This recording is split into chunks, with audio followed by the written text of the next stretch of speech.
Got it. Okay. Hello, everyone. I'm Sofia. Sofia Freudenstein. I am the ASBI intern this year for Mishma Mahara. We have been doing a Parsha class in which we've been taking a section of Gemara that quotes something from our Parsha. And we've been seeing how it can be a potential kind of commentary for us understanding our Torah portion better. We've been doing this for a long time now. We are on class 24, which is really exciting. So I think the method is working. I think I say that at the beginning of every single class now. Maybe I'm just excited that it's actually working. But it's especially difficult in the book of Vayikra, which is pretty difficult to make meaning out of with a lot of, blood, gore, korbanot. But I'm hoping that what we do today will hopefully provide some interesting meaning too through the lens of Parshat Tzav. So as usual, oh, good. Everyone found their way back to the Zoom. That's exciting. Okay. As usual, I'm going to put the link in the chat to our source sheet, and then I'm also going to share my screen just to be safe. Okay. Cool. Can everyone see what's going on? Yeah. Yay. Amazing. Okay. So this Parsha is Parshat Tzav. It is the second Parsha in the book of Vayikra. Lots of stuff about korbanot again. Also a lot of discussion about like the shifts of Kohanim that kind of went through the Mishkan and eventually the Beit HaMikdash. And it seems like a lot of kind of what we've seen before, but hopefully we'll see it in a whole new light today. So the way I want us to start is the first Aliyah, the first part of the Parsha. And it'll be talking about sacrifices, but we're going to have an interesting line there that's going to be used by the Gemara later on. Okay, I'm going to read and then translate. Great. Okay, chapter 6 of Vayikra, verse 1. Pretty easy. God spoke to Moshe, saying, Tzav et Aharon ve'et banav lemor, zot Torah ha'olah, hi ha'olah al mokeda al hamizbeach, kol halayla ad haboker ve'esh hamizbeach tukad bo. Great. So command Aaron and his children, who are the priests, right? Saying, this is how you should have burnt offerings. Okay, what does that mean? The burnt offering itself shall remain where it's burnt on the altar all night until the morning, and the fire on the altar should be kept going on all night. So basically, the olah, as we discussed last week, is a sacrifice that would go totally up to God, right? Like there are some sacrifices that were shared with amongst people as well, right? Think about the Korban Pesach as a good example of that, where we are eating from it, but maybe an even better example, because that one was like eaten in our houses, is like the Korban Chagiga, the sacrifice that was given on holidays. We get to celebrate with God and us, so we would sacrifice it, and then we would get to eat some of the leftover limbs and fat and stuff like that, because that was how we celebrated. But for an olah, the whole thing goes up to heaven, and so you need all of it to be burnt and consumed by the fire. And that might take a long time. I for those of you who might be like familiar, I guess more so with barbecues and spits, like how long that might take, right? We're used to like a certain amount of time to cook it, but this isn't just cooking, it has to be fully consumed and burnt. So it might take a while. And the idea is that if it's not done by the evening, it really should go on the entire night until the morning. V'lavasha kohen mido ba'adu michnasevad yobash al besaro v'hirim et adeshen asher tochal ha'esh et ha'olah al hamizbeach. So great. Now we're hearing a little more about the clothing. The Kohen should dress in linen garment with linen breeches next to his body, and shall take up the ashes to which the fire has reduced the burnt offering to on the altar and place them outside the altar. Right. So the sacrifice, the korban olah, has been fully burnt. Take those ashes and put them next to the altar. Ufashat et begadav v'lavash begadim acherim v'hotzi et adeshen al michutz l'machana al makom tahor. Then the Kohen takes off his priestly clothing, puts on other clothes, and takes those ashes to outside of the camp to a holy place. Ve'esh al hamizbeach tukadbo lo tichbeh uvi'er aleha hakohen etzim baboker barach aleha ha'olah v'hiktir aleha chelvei hashlamim. Okay, so now we're talking about the fire that was on the altar. The fire should be kept burning, should not go out. Every morning, the Kohen would add more wood to it, and then you would be able to lay out the burnt offering, the olah, on it, and then that would help turn into smoke the fatty parts, also of the zivchei shamim, of the sacrifice of well-being or the peace offering. Ish tamid tukar al hamizbeach lo tichbeh. And this is the source that we need to always have a constant burning flame on the altar, and it should never go out. And this actually is representative in our Batei Knasiot, our synagogues today, when we have if you see on the top of the Aron Kodesh, usually where the Torah is being stored, like a little flickering light. Like the idea is that that light should really never go out. We're trying to copy something that was taught to us all the way back in time in Mishkan. Seems like pretty symbolic and nice that like there's always opportunity to be getting closer to God and to represent God's presence constantly. Okay, so from this source, this seems to just be like more logistics about korbanot. But I'm curious, why do we think that this needs to continuously burn into the night? Like what would be the benefit of that? Barry, let's start off with you. What's the significance? I wanted to ask a question first, if I could, before I was Please afraid do. we were going to leave this section. Go for it. Okay.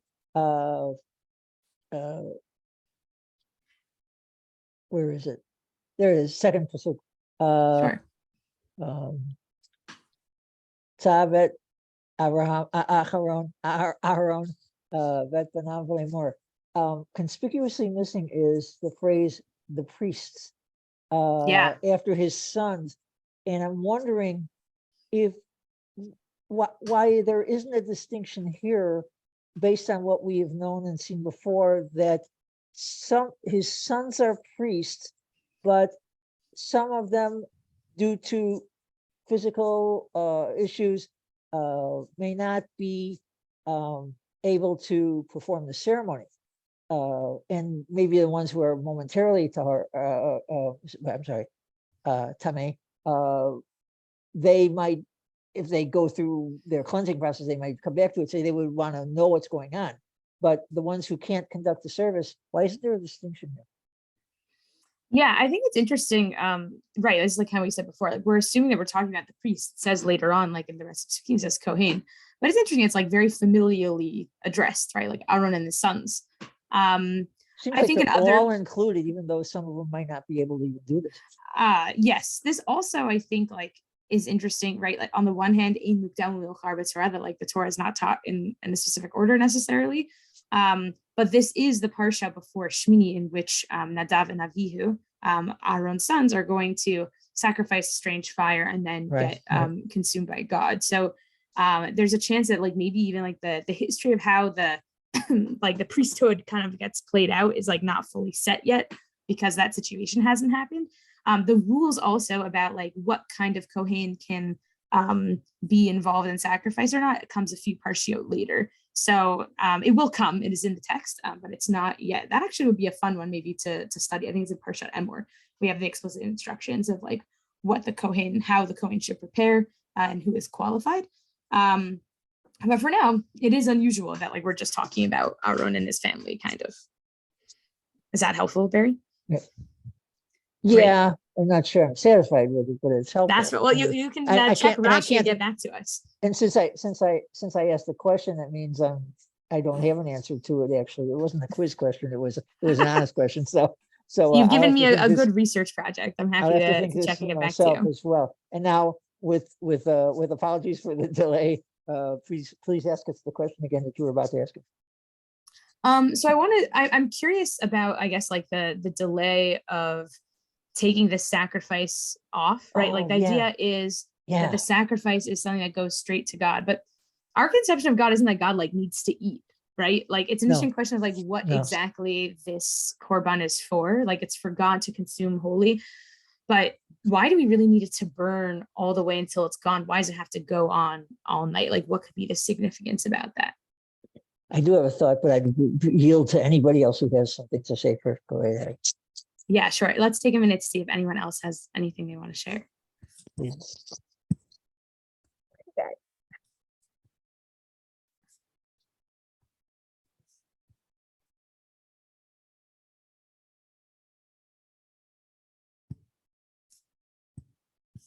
Barry, what are your thoughts? And then if anyone has anything they want to share, please jump in. Yeah. Again, as has been perpetually along the way of these classes, which are the more numerous, the better for me. The fire, if it's going to keep burning, is fueled in some way by like you said, Sophia, the fat and the other parts that as they're burning drip down. So they keep the fire burning, and so let them burn all night, because if this is going to be a perpetual fire, they need it. And the priests put the wood back on the next morning, right after they're cleaning out the ashes from the menorah. They're also putting the wood back on, and then when they do the olat tamid for the morning, they put the olat tamid pieces on that new wood and start over again. So it's something that helps facilitate the continued nature of the fire burning. So that would be one good reason to leave it on. I wanted to make a point that I tried to say in a previous class, that when Rashi comments to my benefit that the sweet savor to God is not referencing God's intangible smelling and eating kind of thing. It's the sweet savor is what Rashi calls our obeying of God's word. So God gives us the command, we obey the command. That obeying of the command is sweet to God. It's a sweet savor to God. That's what Rashi tells me, and I buy it. So I'm sorry. Thank you. Right. Like, this isn't about God needing these things, like in a way that we need to satiate God. Us to obey him. And so it's helpful to say that maybe the reason why the sacrifice is going on for so long is just like it's feeding into this fire that's supposed to be perpetually burning. Like, that's what it is, as opposed to it meaning something like theologically about what God wants. Yeah, I think that's helpful to an extent. I think that like it could still be a fire without anything on it, like if that's really it. But I think that's a helpful observation. Does anyone else have anything they want to share before we move on to our Gemara sources?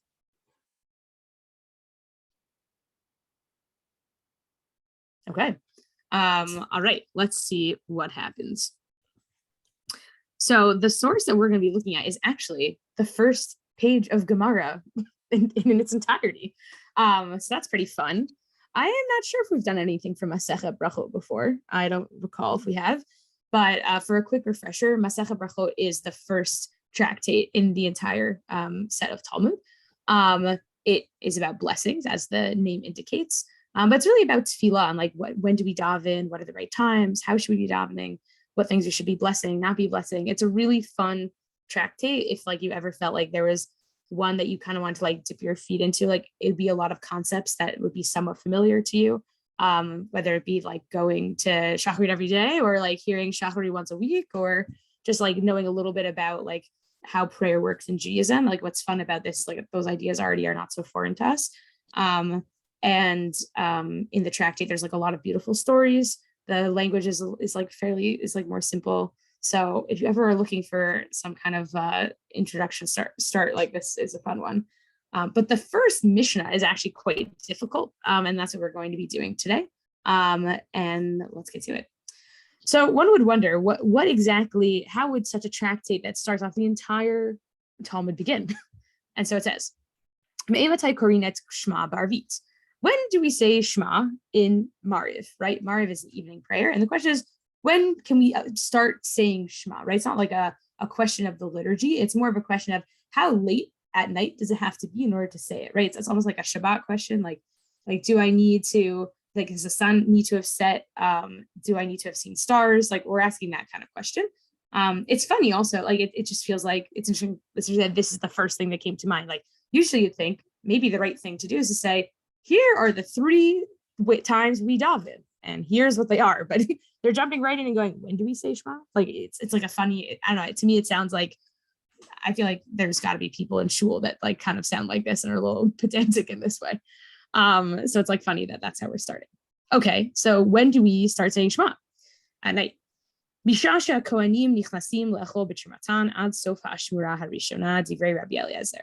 Rabbi Eliezer thinks that we can start from the hour that the Kohanim would be able to go and start eating the truma. The truma was the special kind of tithing that was saved from the Israelite harvest that then was designated to the Kohanim, because the Kohanim didn't have their own land to reap their own harvest. And so they got to eat this then. And they also had to eat it in a holy area. So that's why there's like specific times. Until Ashmura Harishona, this is the end of the first watch. There's a huge discussion in the Gemara of like, what exactly does that mean? What they conclude is that they're talking about the times of night. They like see nighttime as 3 different parts. And we're talking about the first one. The first one is like the time that you have to get ready for bed. That's what they're talking about. They base it off of, in the Shema, it says that, because they're talking about Shema, they have to say that when you go to sleep and then when you wake up. So they're saying, well, you should say it when you start going to bed. So the first chunk of nighttime. I guess it says a lot about the sleep patterns of the Tanaim rabbis, but more so, I'm sure that they couldn't really be night owls because they didn't have like electronics and lights and things like that. They probably went to bed very close after when nighttime hit.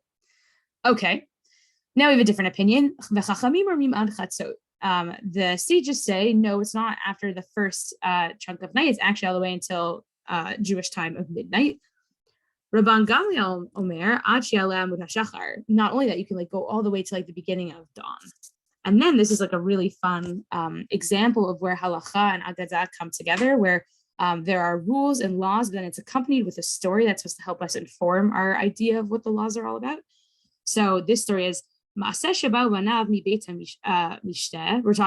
Rabban Gamliel. So his kids were coming from a party house, from a festive meal.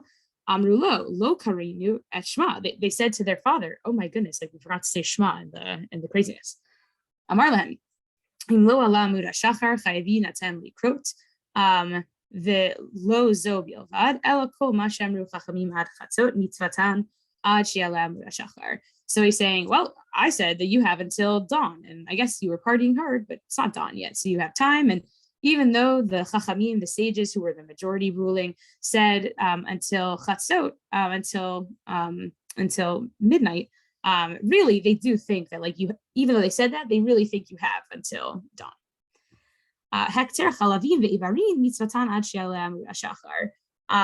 And so then they're talking about actually now what was referenced in our Parsha. They're talking about the sacrificing of the fats and the sinews and the muscles. That is what needs to be until the morning. They're saying, well, what we saw before, if you have some kind of korban olah, an olah burnt offering, that has to be on all night until the morning. Then you would actually have to take it off. That part wasn't mentioned in our text, but it's important that it stays on all night, but it can't necessarily go into the day. That's what they're talking about. Okay. That if you were like eating that korban, you need to make sure you ate it all in that day, and then that the next day would be signified by the time of dawn. So then why would the sages say to wait until chatzot, to midnight, and if you could wait until the end? Because they wanted to distance humanity, man, from doing any sins. They were setting up a fence, right? Like we were used to seeing this within rabbinic literature. Something it might actually be okay, but it potentially, if you did, it might lead to something else, or maybe people would like be like dancing too close to like doing something wrong. So it's better to set up some kind of boundary to allow you to not get there.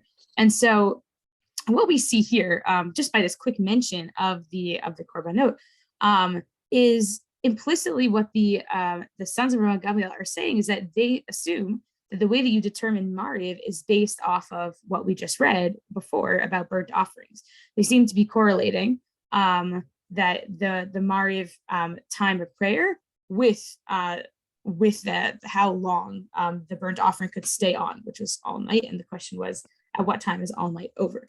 So that's interesting here. That seems to be suggesting that our prayer times are directly correlated with the sacrifices that we give. This appears in a Talmudic debate later on in Brachot that we have a little chunk of that we're going to see in a minute, where there's a really amazing discussion of where does tefillah come from? Is tefillah and the times of tefillah determined by, meaning shacharit, mincha, mariv, right? The morning prayer, afternoon prayer, evening prayer. Are those determined from the sacrifices that were given at that time, or were they determined by our forefathers who were also 3? And then there's like something about them, a quality of them that determines the time and like the candor of what we're saying, which is a really interesting discussion. I want to show us quickly what the opposing understanding would be of like what would it look like if it was based off of the forefathers as opposed to the sacrifices. And then I'd love to get into a discussion of like what are the implications of that. So jumping to a later part of brachot, we learn now this is the example of the avot. They say Avraham, who is the first patriarch, he's shacharit, Yitzchak, who is mincha, and Yaakov is mariv. So what does it say? It says Yaakov tikein tfilat arvit shene'emar vayifgava makon vayalin sham ve'ein pigia ela tfila shene'emar ve'ata al titfalel ba'ad ha'am hazeh ve'al tisa ba'adam rina utfila ve'al tifga bi. So they're saying Yaakov determined mariv. How do we know that? If you might remember, this is all the way back in Parshat Vayetze. This is the beginning of Vayetze.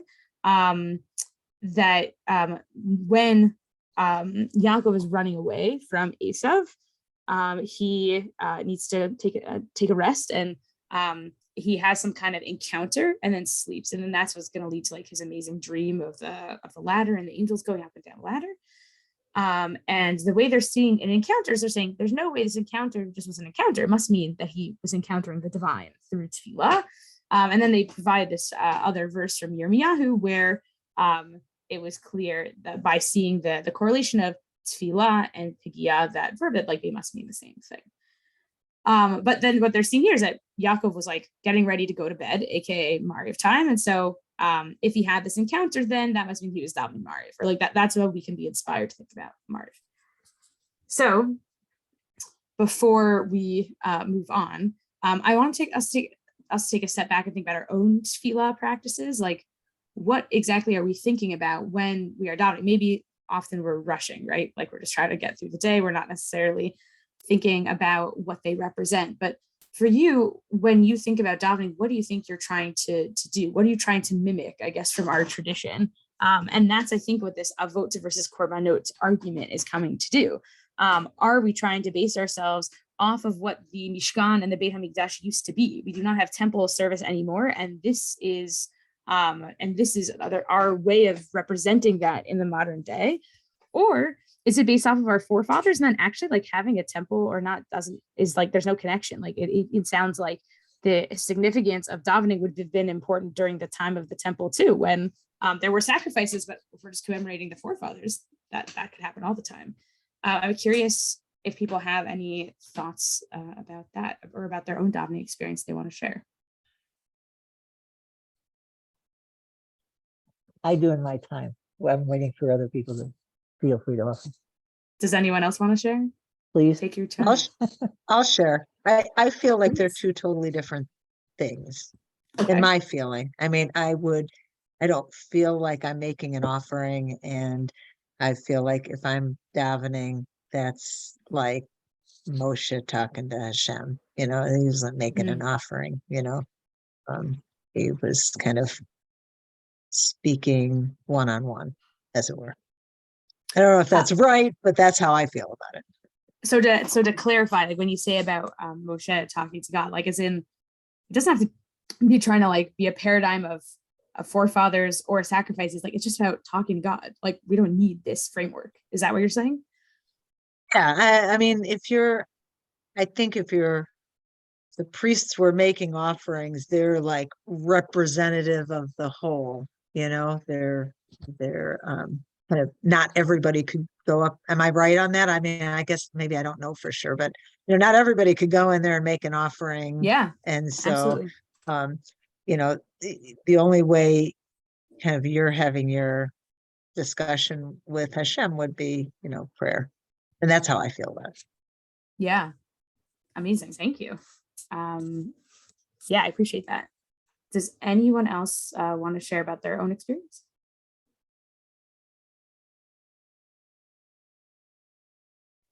I will. Sure. Hello, Dr. Yerwitz Freudenstein. Hello, Sofia. I'd like to be greedy and have both, actually. Okay. I think that I can't help it, but I'm in a Pesach kind of mood. And thinking about referencing ancient times, and starting with the Exodus, then we're talking about Pesach, for instance, but also going all the way back to Army of Avi. So kind of referencing like patriarchs and referencing Yetziat Mitzrayim. So in this case, it would be referencing patriarchs and referencing, communal celebration in the temple. Yes, we had to go through a mediator in terms of the Kohanim on one hand. On the other hand, it is the the ultimate national symbol of closeness to God as a nation. So I like the kind of quieter personal connection originally of those avot, but then also the collective.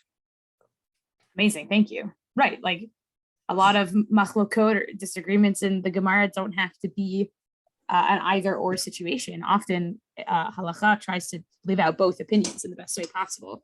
And it could be multivocal approaches.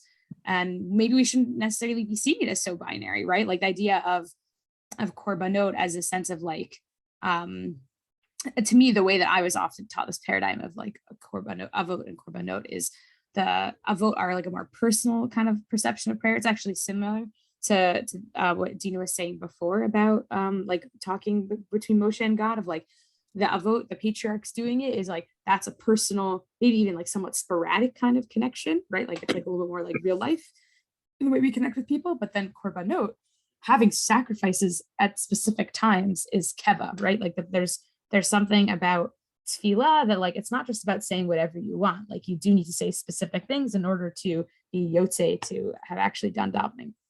And I think that that's like something that's really hard about mediating spiritual experiences altogether. Like I want to say that my most spiritual experiences happen in shul, but they often don't. Like often it might be like, going on a hike and seeing a special view, and like that's really beautiful. But there's also something to be said about like not being fully in my control, and like there's something said about reading the Siddur. But maybe it's about bridging those two experiences together. Like how do we try and find the personal avot kind of way of thinking about davening within our keva korbanot kind of approach. I think that feels like a lifelong kind of journey of how to balance those two. So thank you. Does anyone else want to share? Barry, go for it. I draw the same conclusion as the good doctor says, but I'm not being greedy. I'm being desperate and pleading. So whatever it takes to get through to God, if I can, that's what I want. So yeah, I like both too. So good conclusion, doctor. I share that with you. And I think that from Torah and scripture to Siddur and Tefillah, it is a combination. And I think right here what we're talking about is the Tanaim and the sages proximate at different times. The Talmud has sages at different times, but specifically the Tanaim, they are playing to the crowd, I believe, and the crowd is the audience for whom the concept or the topic is relevant, and to whom is saying Shema, if I can take us back to that, and then spin it with the Tefillah, the three Tefillot as it is, or services. They're teaching, they're preaching, they're appealing to everybody, because, well, everybody who has to say Shema, and we are commanded to say Shema twice a day. So I think they're trying to talk to those of us who are so commanded. And I think they're trying to feel for us, and they have a society of agriculture and craftsmanship and tradesmanship and tradespersonship, sorry, and white collar, if you will, certainly the priests, right? But the priests also do shechting. It's all, we're a varied society of the time. And so people who are out in the field are rise early and get to bed early because you got to get up for the next morning early, and you're tired. So how early can you say Shema when you get up, get it done, and get out to the field? How late can you say Shema when you come in from the field and get it done so you can get to sleep?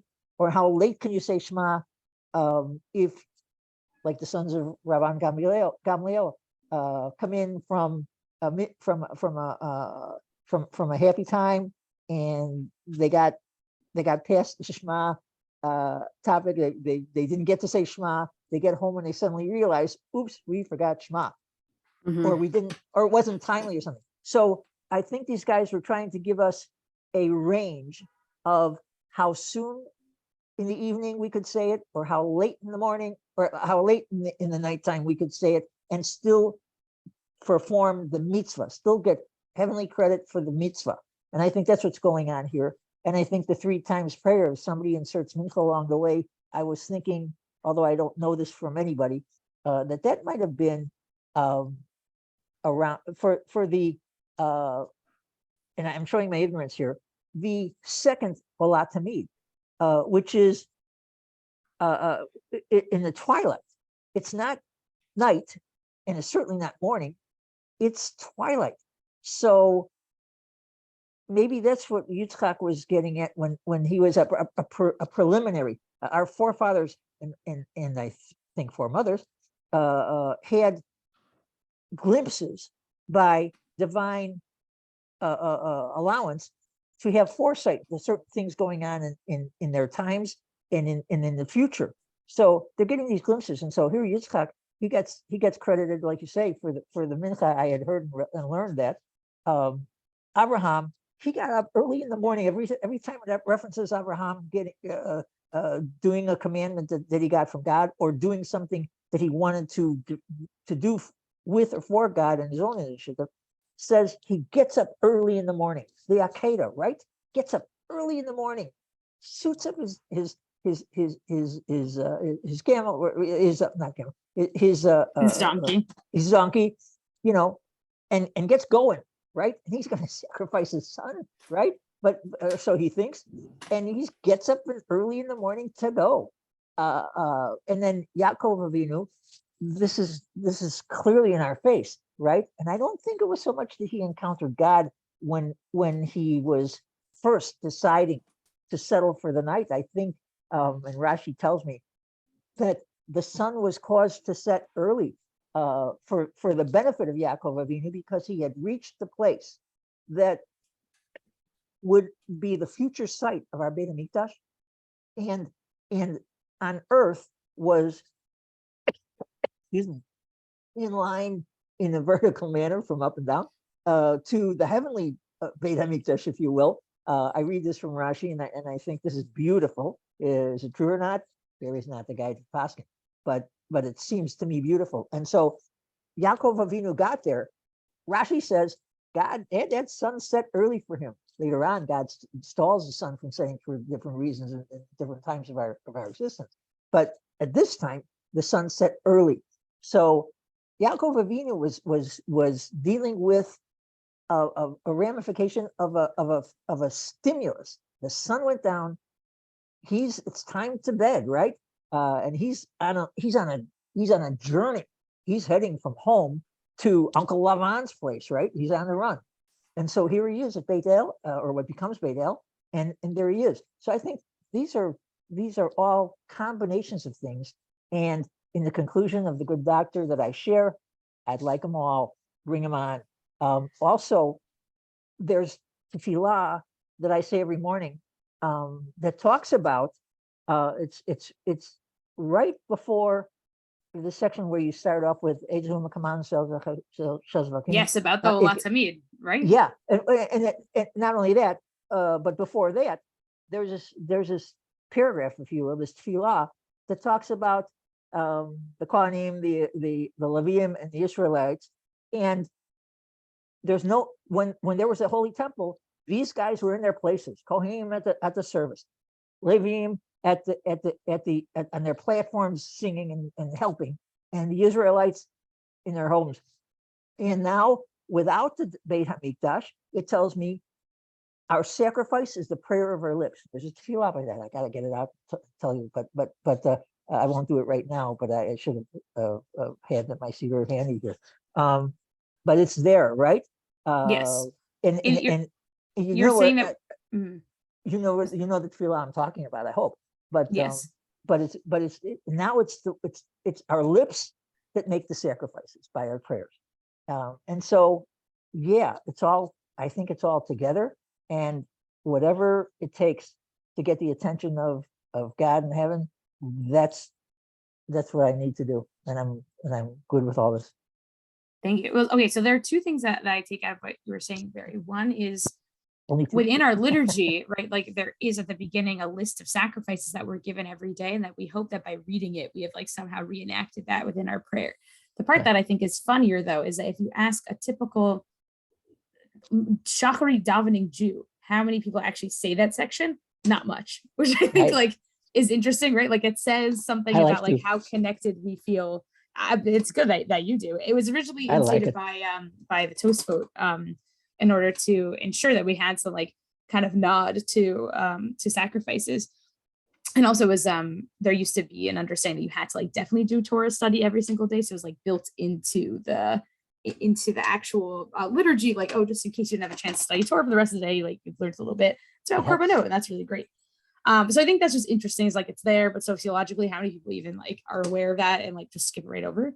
Two, and I think this is helpful about like leading into our next section, is something I think that you pointed out about like Yaakov and the confusion of when did the night start, is that a key difference in thinking about sacrifices versus patriarchs is the role of Mariv, which we didn't like fully acknowledge here, but like is implicit in what we've been discussing. When we think about the times of davening correlated with the patriarchs, Abraham as Shachri, Yitzchak as Mincha, Yaakov as Mariv, they all seem to be at the same status. They're all patriarchs. But what's very interesting about doing it with aligning with Korbanot, and this is what your question is about the Olat Tamid, like was there a second one, was there not, is that there are only 2 daily sacrifices. The I'm trying to remember what the morning one is. I think there's only 2. I'm trying to remember what the actual Shachrit one that was correlated with. But ultimately, there's a Korban for Shachrit, there's a Korban for Mincha, and then Mariv is just the extended amount of number 2.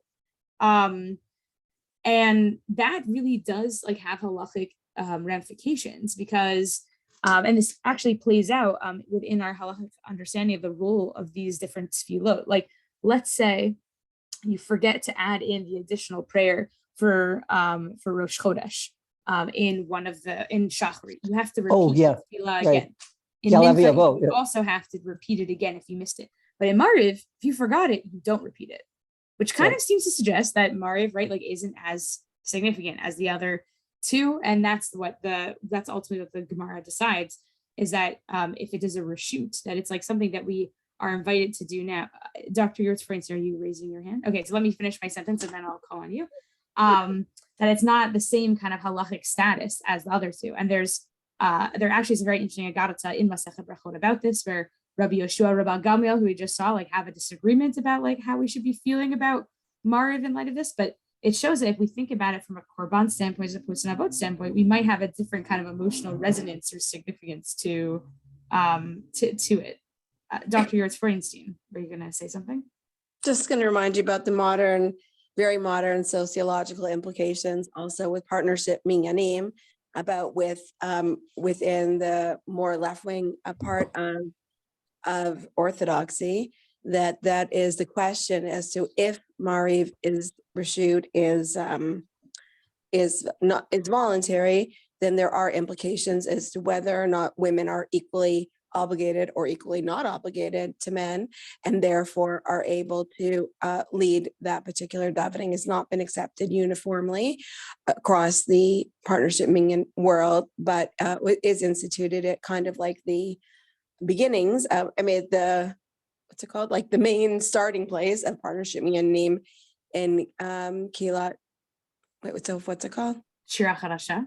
Shira Chadasha in Jerusalem, that they decided that in fact, since everyone is equally unobligated in Mariv, I mean, it's a little bit more complex than that, obviously, but because of that men and women are equally obligated in terms of that they could each lead it and be counted in the same way. Thank Just you. a little modern sociological footnote. Yeah, no, thank you. I think that also it really does Food for illustrate thought, the halachic weight is different for Mariv as opposed to Shachri and Mincha. We were talking about women's obligation last week when we were talking about Smicha Sorry. and Hashim, us leaning. No, it's a perfect time. Us leaning our hands on the sacrifice. Women aren't obligated to it, but why are they able to? Because it makes them have nachat ruach, some kind of satiated sense of self, of soul, and like that is fantastic.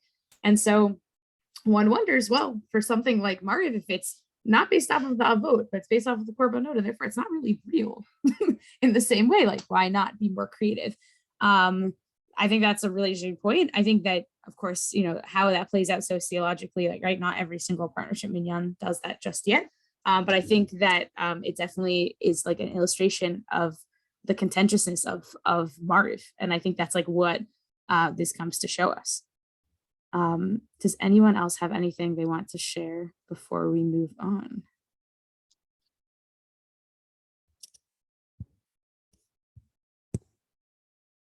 I'll share a funny personal story about Mariv, and then we'll like really move on. When I became bat mitzvah, my parents told me that I need to daven shachar every day. And the question was like, what was I going to do about the other tefillot? It's like pretty common sociologically that women are not taught to daven more than shacharit in the Ashkenazi modern Orthodox world. And the first thing that I took on before taking on the rest of the davening was Mariv, which is weird in light of what we just said. But for me, it was like really important to take on Mariv on Saturday nights, because there's an extra addition that one says to mark that Shabbat is over and we're transitioning to the new week. Right. And it says in a Gemara that we learned in high school that it's a sign of intelligence if like you can say that. And I was like, great, I'm gonna start davening Mariv Saturday nights and nothing else. And then, slippery slope, I started davening everything. It's a pretty good slippery slope, but it's a funny place to start. So it's like hilarious because even though I'm saying, well, what even is the significance of Mariv, like for me, in light of Nachat Ruach, like it actually did something. So a funny anecdote from my personal life. Can I ask you a question about that? Sure. About, why do you think you were supposed to start saying Shacharit at your bat mitzvah time? And what's mystic about Shacharit for you? I have a notion what it be for me, but what would it be for you? And why didn't you, if you're thinking what I'm thinking, then why didn't you leap to Mariv as well? And I'll open the floor to you to answer my question.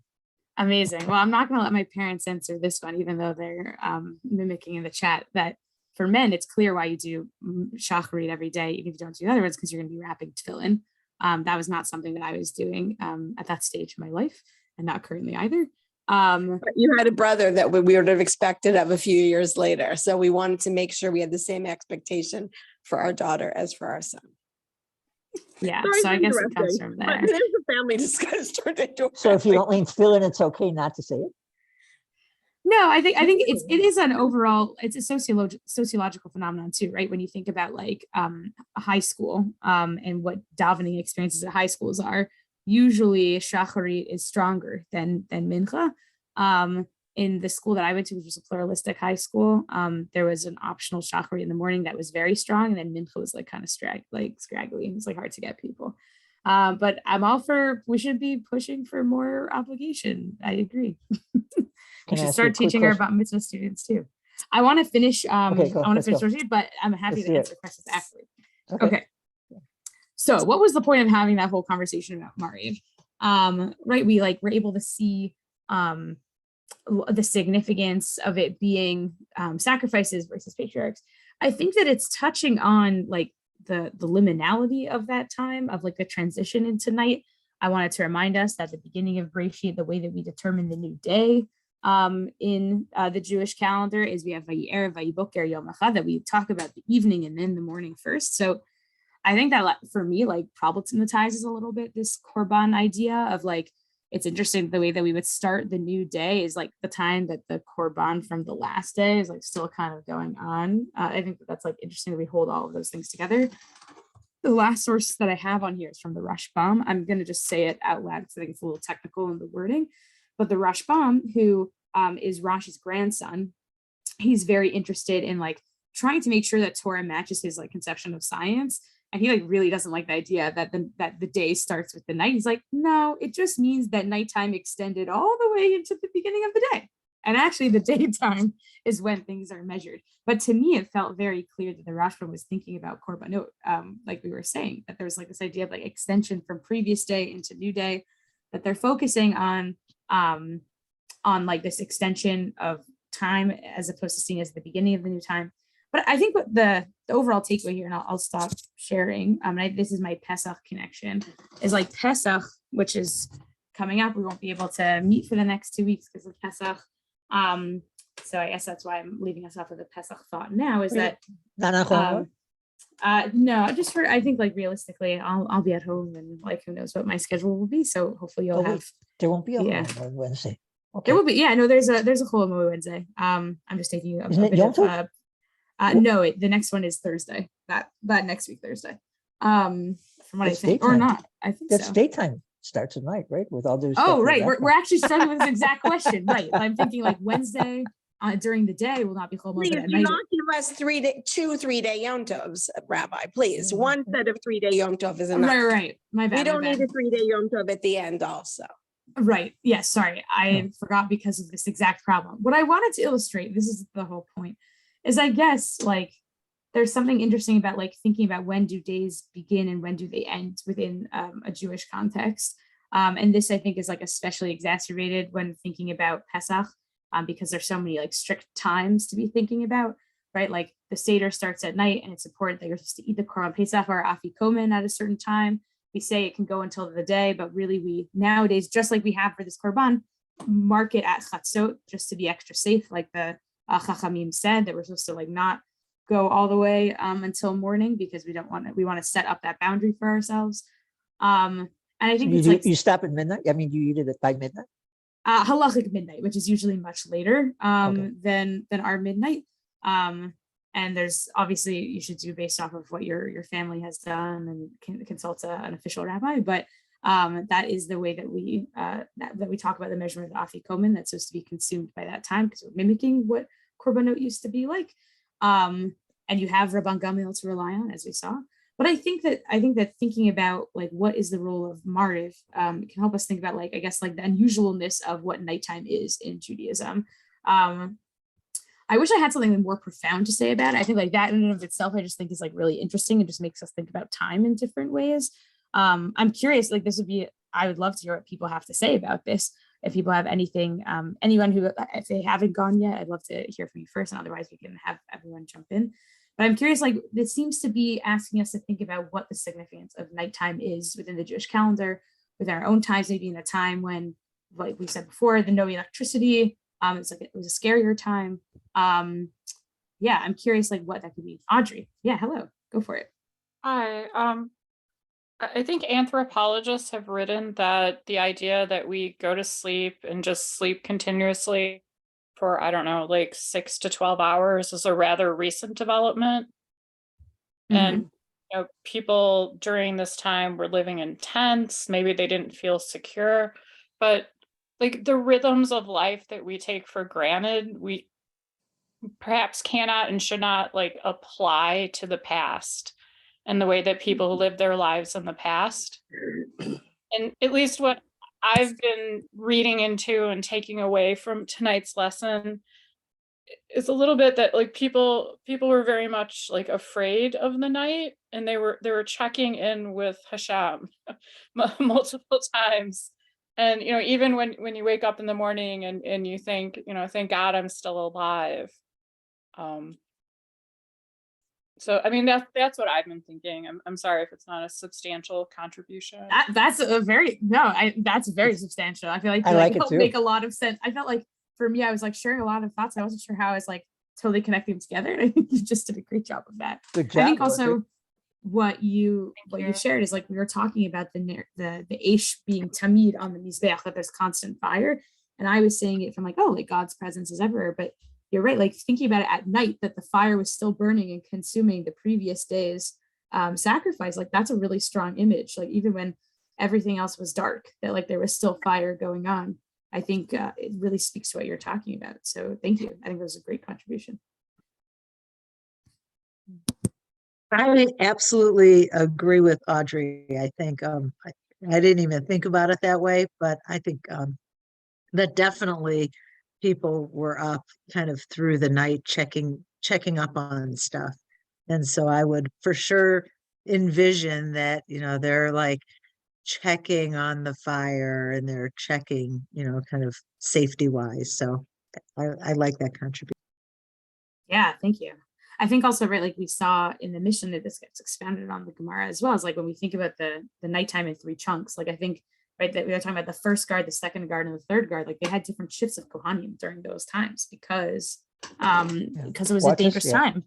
It was I hadn't even thought about the fire hazard aspect. Like they really need to watch the fire is continuously burning and they're intense and burning flesh everywhere. Like that is a fire hazard that we need people to be checking on.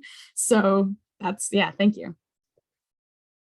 I have a thought and I wanted to ask you, but if you're on the run or if the class is on the run, then I yield to it now. I'd like to talk to you about it soon and on a convenient time for you. But if I can run it by you now, I'd appreciate it. Well, let's wrap up this idea, and I'm happy to stay up on the Zoom. Does anyone else have anything they want to share about maybe what the significance of night is? Like that's what this discussion of Mariv is pointing to. This is my topic.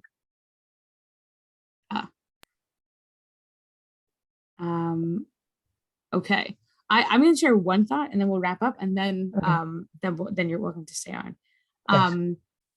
I think that something else I'm thinking about in light of Pesach, like I hope like an interesting Pesach takeaway in light of everything that we've said is there's something kind of scary about Seder happening at night, right? Like I think in history it was scary, right? Like in light of the electricity point and the safety point, saying it was scary. The first one was probably very scary. I didn't think about it until a few years ago. One time we had a Seder and there was a power out in the middle of the Seder.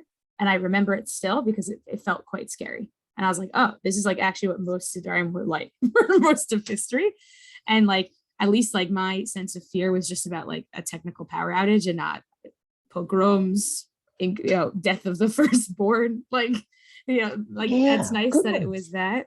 But I think I'm not saying let's hopefully take an element of fear into our Sedarim, because that's not my point. But I think that thinking about Mariv in this way can help us like frame our Sedarim and thinking about like what did it mean to like be doing it in that moment, like the act of resilience that it was to like have a Seder amidst all of that fear. I think feels like extra strong when we think about it in that context.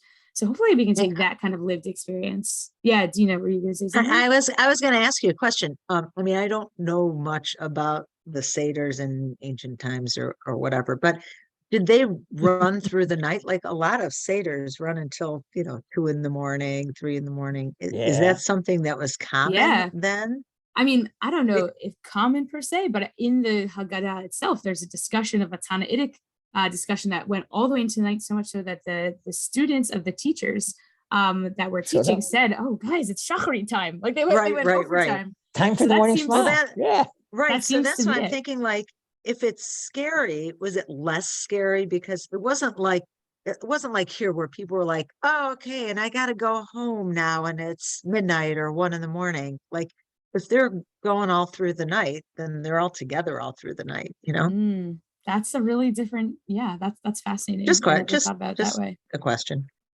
I don't know for sure, but it sounds like from a safety standpoint, that probably would have been what it was. Or I mean, then it also like the power of stories during that time. Everyone's like staying over, out, like thinking about telling stories into the night because they had nowhere else. They had to be scared and had nowhere else to go.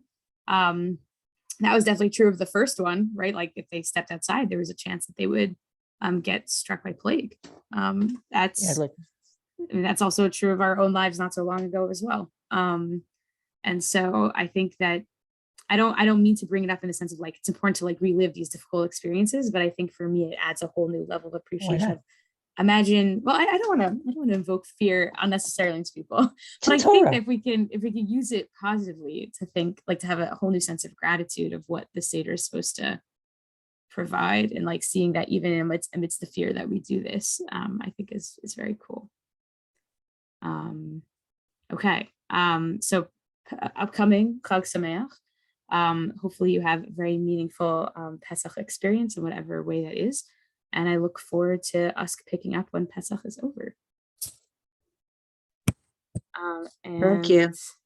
Yeah.